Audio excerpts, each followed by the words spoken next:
Muy buenas tardes. No te rindas, Che Guevara, para que veas cosas. Viajamos a Cuba en el convoy Nuestra América como delegación desde Alemania, no solo para traer ayuda humanitaria, lo cual en este contexto es un acto político, sino también para crear y reforzar lazos de solidaridad y organización internacionalista en contra de las políticas militaristas de la ultraderecha global. Porque lo que hoy... Si el Che te agarra, vas directivo para la UMAP. La UMAP, para este y para el resto de los olvidadizos, fueron esos campos de trabajo forzado donde internaron a miles de presos, entre ellos homosexuales, disidentes, sacerdotes. Pero nada que el pinkwashing no lo pueda quitar. Tenemos que organizarnos para frenar la impunidad de las políticas fascistas y militaristas en todos los países. La ultraderecha fascista, en sus diferentes formatos, intervino e intervendrá en las próximas elecciones en Latinoamérica. Invadió e invadirá más países. Las cenizas de Fidel Castro tienen que estarse retorciendo en la piedra en Santiago de Cuba. Muchos de esos pepillos vagos, hijos de burgueses, andan por ahí con unos pantaloncitos demasiado estrechos, algunos de ellos con una guitarrita en actitudes elvis-preslianas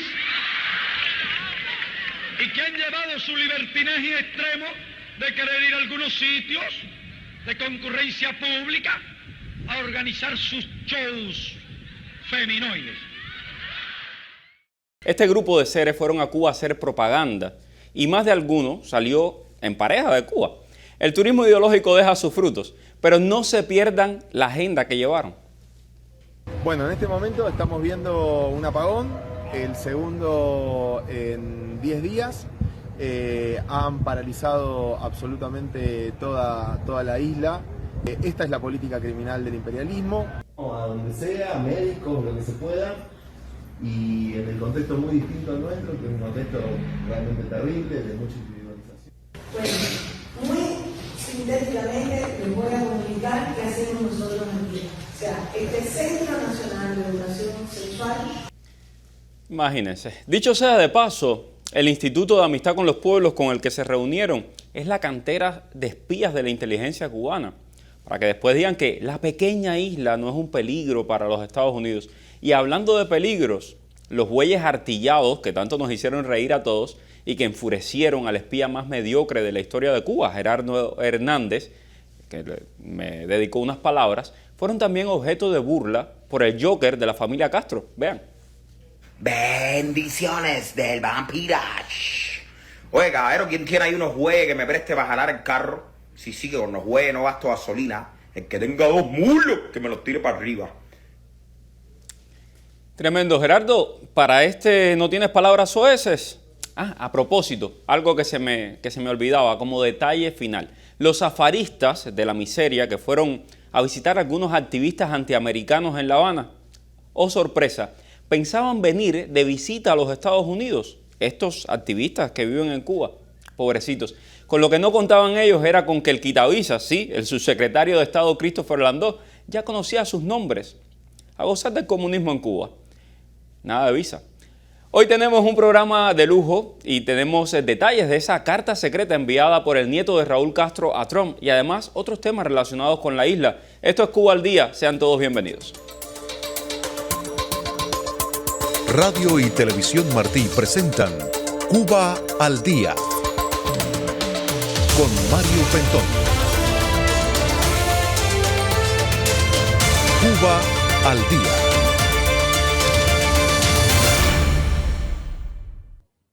Y para analizar toda esta situación en torno a la información que revelamos aquí en Martí Noticias de esta carta secreta que el cangrejo Raúl Guillermo Rodríguez Castro estaría enviando al presidente Donald Trump a través de un emisario, de un enviado especial.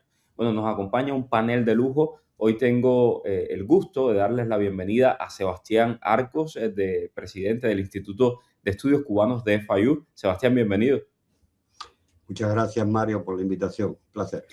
Y a nuestro querido Miguel Cosío, quien es director de operaciones del Museo Americano de la Diáspora Cubana y un comentarista habitual en este espacio. Miguel, bienvenido. Gracias, Mario. Gracias, Sebastián. Un lujo compartir con ambos. Vamos a comenzar, si les parece, vamos a comenzar con las últimas declaraciones de Sergei Lavrov, el canciller ruso, que acaba esta mañana de decir que no solamente han enviado ayuda a Cuba, sino que van a seguir enviando ayuda a Cuba y de que tanto ellos como los chinos van a sostener a la dictadura cubana. Esto dijo Lavrov.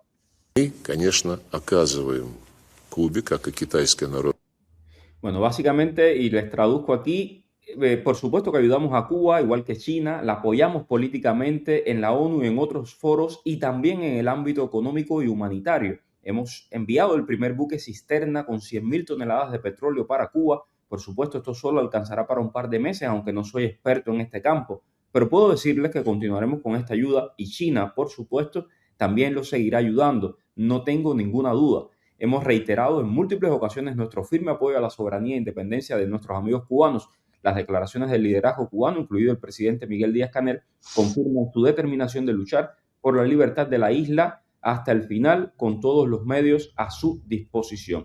Declaraciones que acaba de hacer el canciller ruso, Sergei Lavrov, ahí tiene, y bueno, que se unen justamente a un informe que acaba de ser publicado, por Axios, que dice que el régimen cubano habría enviado cerca de 5.000 combatientes a la guerra de Rusia contra Ucrania y que además habría de alguna manera facilitado eso. Y el senador Ted Cruz, también con ascendientes, con padres cubanos, con antepasados cubanos, ha dicho que el gobierno de Cuba, que el régimen cubano combate contra los intereses nacionales de los Estados Unidos en todo el mundo. Miguel, ¿qué te parece esto? Si quieres, comenzamos contigo. Sí, bueno, primero, la declaración de Lavrov es significativa por lo siguiente, porque hasta ahora, salvo lo que dijo hace más de un mes Vladimir Putin después de la visita de Bruno Rodríguez Parrilla a Moscú en busca de combustible, en busca de ayuda, en una búsqueda desesperada. Es significativa por lo siguiente. Primero, porque repite la cansona historia de que Rusia ha apoyado a Cuba en foros internacionales, en Naciones Unidas, y que humanitariamente y políticamente la seguiremos apoyando. Eso es para la galería. Lo importante aquí es que dice que van a seguir apoyando a Cuba, enviando crudo. Eso es lo importante porque parece que ya es una decisión del gobierno ruso. Cuando dice que China también lo seguirá apoyando, yo creo que Lavrov está un poco perdido ahí. Primero porque China está rogándole a las 11.000 vírgenes para que Estados Unidos finalmente pueda reabrir el estrecho de Hormuz, por donde pasa el 20% o el 25% del combustible, del crudo y del gas natural que el mundo consume, principalmente gran parte de Europa Occidental y sobre todo China. Entonces hay pendiente una visita del presidente Donald Trump a China, un encuentro con Xi Jinping, y ahí no tengo muy claro que los chinos, primero, no tienen combustible para enviar a Cuba y segundo, qué tipo de ayuda van a enviar. Más paneles solares, eso no resuelve la crisis del sistema eléctrico nacional cubano. Ya no estoy hablando de combustible. Entonces ahí dudo un poco de la declaración de Lavrov, pero sí es significativo el hecho de que, venido de la boca de Lavrov, lo que está ratificando es que van a seguir los envíos de crudo a Cuba. Y eso me llama la atención porque Estados Unidos permitió la entrada a Cuba de un buque del Anatoly Kolotkin, y cuando le preguntaron a la secretaria de prensa de la Casa Blanca, Caroline Leavitt, si podrían verse más permiso, digámoslo así, de que Estados Unidos abriera su bloqueo petrolero a Cuba, pues me viene a la cabeza el caso de México y la propia Rusia. Entonces, vamos a ver, porque ha habido declaraciones del presidente Trump sobre Cuba esta misma semana. Efectivamente, el presidente Trump ha dicho, cuando terminemos por Irán, puede que pasemos por Cuba. Sebastián, tu punto de vista sobre todo esto. Yo francamente no le doy mucha importancia a la declaración de Lavrov. Me parece más bien un gesto diplomático tradicional. Estamos dispuestos a ayudar, bla, bla, bla, bla. Efectivamente enviaron un tanquero y puede que envíen otro, pero eso no quiere decir, y aquí es donde difiero ligeramente con Miguel, que Rusia está dispuesta a enfrentar a la Marina norteamericana para enviar un abastecimiento regular de petróleo, de combustible a Cuba, a pesar de la cuarentena que está en lugar. Ese barco que entró anteriormente entró porque el presidente Trump dijo explícitamente que él estaba relajando la cuarentena de manera temporal mientras estaba lidiando con Irán. Una vez que se resuelva lo de Irán, que parece que va a demorar un poco más de lo que pensábamos todos, la atención sobre Cuba regresa. Entonces Rusia sí puede enviar tanqueros mientras tanto, y Rusia tiene muchísimos tanqueros que andan por ahí flotando con petróleo ruso que estuvo sancionado hasta antes de que comenzara la acción militar en Irán, y ahora no lo está, con el objetivo precisamente de mantener los precios del petróleo mundial relativamente bajos, están alrededor de 100 ahora mismo, pero podrían estar muchísimo más altos. No quiero, no veo que haya una intención de Rusia de enfrentar a Estados Unidos en el tema de Cuba, sobre todo tomando en cuenta que el presidente de Rusia, el señor Putin, lleva años trabajando a la administración de Trump para que no apoye abiertamente a Ucrania en el conflicto bilateral entre Ucrania y Rusia. Entonces, Ucrania es para Rusia mucho más importante que Cuba. Si la cuestión llega a un punto de enfrentar a Estados Unidos con tal de abastecer a Cuba, Putin no lo va a hacer. Cosío, ¿algo más que apuntar? Coincido con Sebastián, es decir, Rusia no va a jugarse ninguna carta importante en su relación con Estados Unidos por el caso cubano, ni militar, ni económica, ni comercialmente, ni políticamente tampoco. Solo decía que era significativa porque venía de Sergei Lavrov, es decir, hasta ahora las declaraciones habían venido de un vicecanciller que estuvo en La Habana, Rybakov, del ministro de Energía ruso, pero la de Lavrov políticamente, acuérdate que también Rusia siempre quiere jugar un poco el papel del provocador, lo ha hecho históricamente. Y efectivamente con el tema de Ucrania de por medio, donde está sufriendo Rusia militar y económicamente, y todavía con el panorama energético mundial en ascuas, todavía no vemos una solución a la vista, aunque yo creo que Estados Unidos va a resolver el tema de Irán. Y dicho sea de paso, resolviendo el tema de Irán no significa solamente desde el punto de vista geopolítico, sino también energético. Estados Unidos se ha convertido en el primer país productor de petróleo del mundo, superando a Arabia Saudí, y todavía no es el primer exportador, es el tercero después de Arabia Saudita y de Rusia. Pero yo creo que después de lo que ocurra en Irán, Estados Unidos y controlando el petróleo venezolano, ese equilibrio energético en el mundo, quién va a ser la superpotencia, se va a alterar la balanza a favor de los Estados Unidos. Pero bueno, en definitiva estoy de acuerdo con Sebastián en lo que dijo. Vamos, si quieren, entrar en materia de la dichosa carta de esta misteriosa carta que envió Raúl Guillermo Rodríguez Castro este fin de semana. Para las personas que no han leído el reportaje, los invito a la página de Martí, lo hicimos ayer con muchas fuentes, al menos 3 fuentes verificadas, hicimos un trabajo ahí bastante fino. Raúl Guillermo Rodríguez Castro, el nieto de Raúl Castro, su guardaespaldas personal, su persona de confianza, envió una carta mediante un empresario de confianza de él que se llama Roberto Carlos Chamizo González.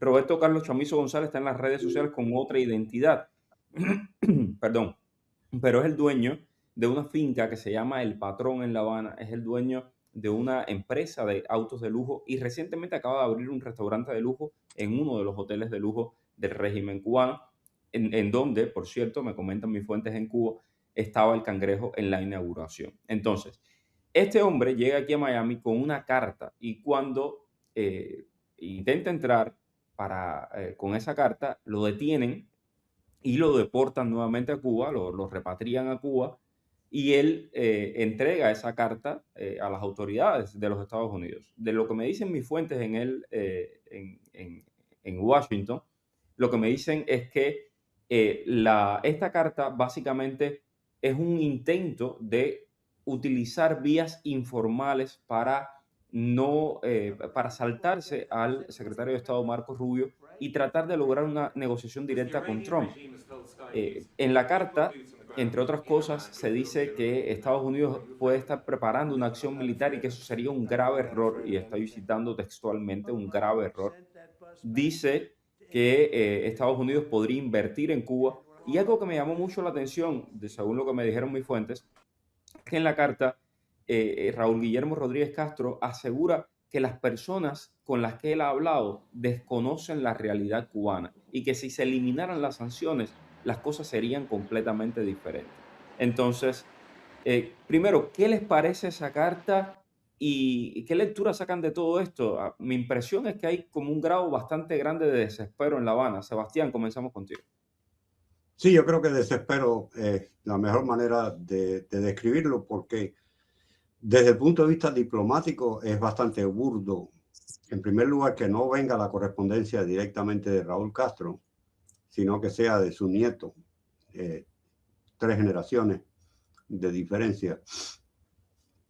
Y sobre todo el afán de mantener, el intento de mantener un contacto diplomático por canales que no son oficiales. Porque Estados Unidos tiene una embajada en La Habana y el régimen cubano, si quiere comunicarse con el presidente de los Estados Unidos, lo único que tiene que hacer es entregarle la carta a la oficina, a la embajada de Estados Unidos en La Habana. Y la carta va a llegar, obviamente, a la Casa Blanca. Entonces, la manera de hacerlo me resulta sorprendente y me da un aire de amateurismo por parte de este esfuerzo diplomático por parte de Cuba, que sí, efectivamente, coincido contigo, demuestra el nivel de preocupación del régimen, que ahora de pronto, después de haber resistido durante 60 y tantos años la colonización económica por parte de Estados Unidos, está esencialmente ofreciéndole la isla económicamente a los Estados Unidos, con tal de que los dejen a ellos tranquilos en el poder. Algo que desde todas las perspectivas es absurdo.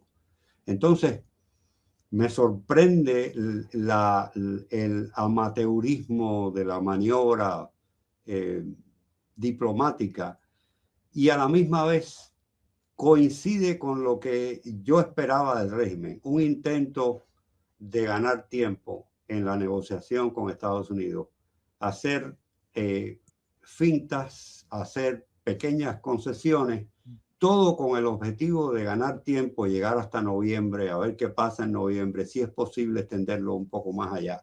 Me parece que encaja bien, a pesar del amateurismo diplomático, pero encaja bien en el plan general del régimen cubano de ganar tiempo en esta negociación. Lo que me dijo una de las fuentes, que conoce exactamente todo lo que sucedió, me dijo, esto es un intento de engañar al presidente Trump, es otro intento de engañar al presidente Trump, y voy a decir exactamente lo que me dijo. Me dijo, con Rubio, no way, eso no va a pasar. Entonces, y Miguel, esto es algo que me llama mucho la atención. ¿Por qué el régimen insiste una y otra vez en el mismo error de separar a Rubio para llegar directamente a Trump? Es decir, llevamos meses en esto. Yo creo que a esta altura es para que el régimen entendiera de que eso no va a pasar. Bueno, primero porque saben que, como acabas de decir, que Marco Rubio lo que busca es finalmente la desaparición de la dictadura más larga y cruel del hemisferio occidental, 67 años. Y la frase de Rubio, que es la frase que sella, digamos, la postura de la administración Trump, es: no hay cambios económicos posibles en Cuba si no hay cambio de un sistema de gobierno. Es decir, él no está hablando de cambiar a Díaz-Canel por Pedrito o hacer un maquillaje como el que trató de presentar Óscar Pérez Oliva Fraga. Yo siempre le digo Castro porque es el sobrino nieto de Fidel y Raúl Castro. Entonces, por ahí no va el camino. Y Trump es un hombre transaccional. pero yo estoy convencido por sus propias palabras y por la guía que ha planteado Marco Rubio en relación a Cuba, que no va a pasar. Ahora, añado algo que venía apuntando Sebastián sobre, y que tú también comentaste sobre el tema del desespero de la administración y este amateurismo. Hay un ángulo adicional a ese grado de desespero y es, por una parte, a mi juicio, las conversaciones que se iniciaron o los contactos, ya yo lo llamo los contactos entre Estados Unidos y Cuba, para tratar de buscar algún tipo de acuerdo, número uno, o están estancadas y número dos, o han fracasado. A mi juicio han fracasado, pero no tengo los elementos completos para decir que se hundió aquello. Creo que lo que pasó en St. Kitts, según me han contado, y no puedo contar mucho porque no tengo la evidencia de primera mano y segundo, tampoco uno está aquí para quemar fuentes, creo que allí se selló el destino del papel de emisario de el cangrejo, Raúl Guillermo Rodríguez Castro.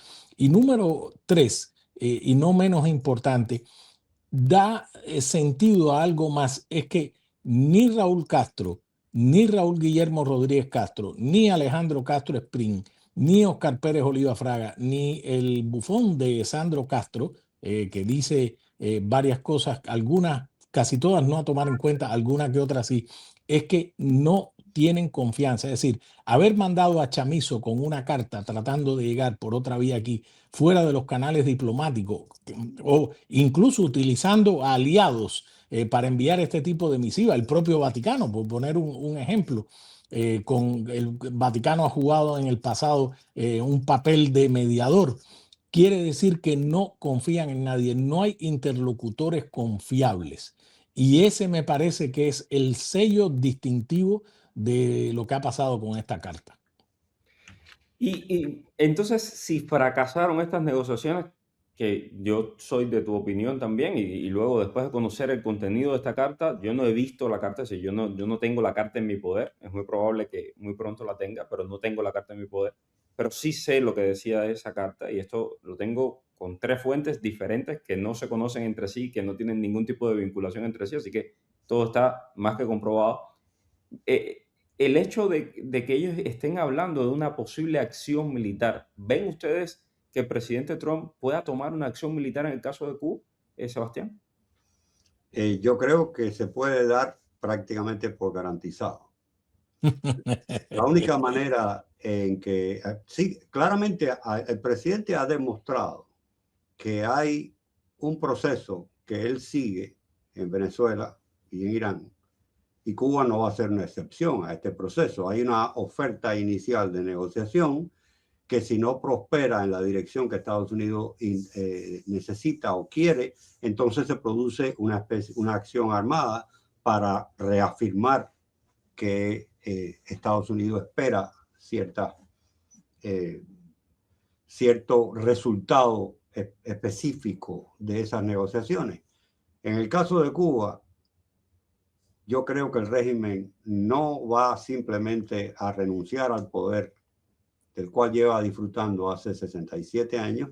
Raúl Castro es un hombre que ha vivido su vida entera enfrentado a los Estados Unidos de una manera ideológica. Para él es un asunto personal. Una de las razones por la que él está usando a su nieto de intermediario es porque para él reunirse con una delegación norteamericana en una negociación a la que ha sido forzado por Estados Unidos. Esto no es una negociación que él ha buscado, como ocurrió en el caso de Obama.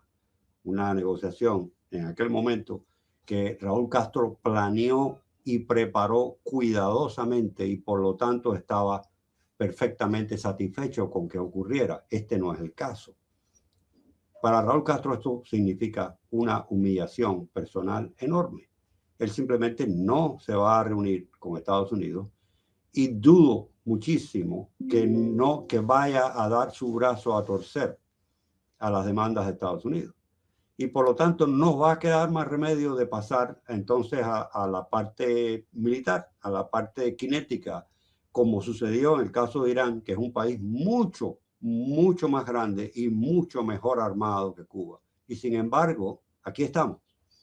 Exacto, y bueno, me imagino que Díaz-Canel sacará los bueyes artillados que tienen en Santa Clara. Miguel. Sí, coincido también aquí con Sebastián, es decir, el presidente Trump es un hombre transaccional, él trata de llevar una negociación hasta el final. Le dio muchas oportunidades a Nicolás Maduro, desde agosto plantó parte de la Fuerza Naval de los Estados Unidos, que fue incrementando hasta el 20% de la Fuerza Naval de los Estados Unidos estuvo allí en el sur del Caribe, y hasta que se cansó, se le llenó la cachimba. Y lo mismo con Irán. Es decir, las negociaciones no solo fueron con Estados Unidos en el caso de Irán, con la Agencia de Energía Atómica, con la endeble Europa también.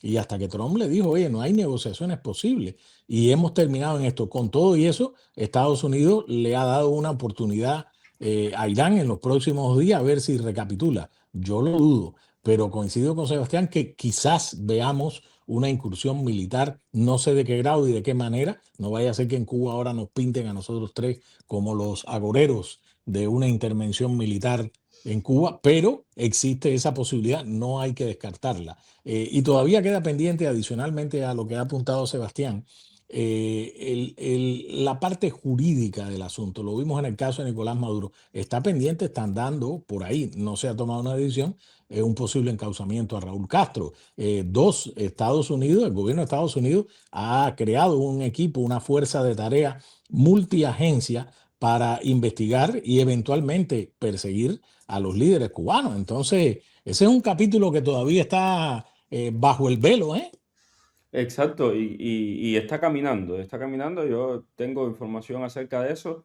Sí se está haciendo un trabajo serio de investigar, investigar también, por supuesto, a toda esta gente que están vinculadas. Por cierto, con esta carta del Cangrejo, y esto lo hablaba ayer con una fuente, con esta carta del Cangrejo donde dice que ellos tienen a muchos cubanos dentro y fuera de los Estados Unidos que estarían dispuestos a dar la vida por la revolución.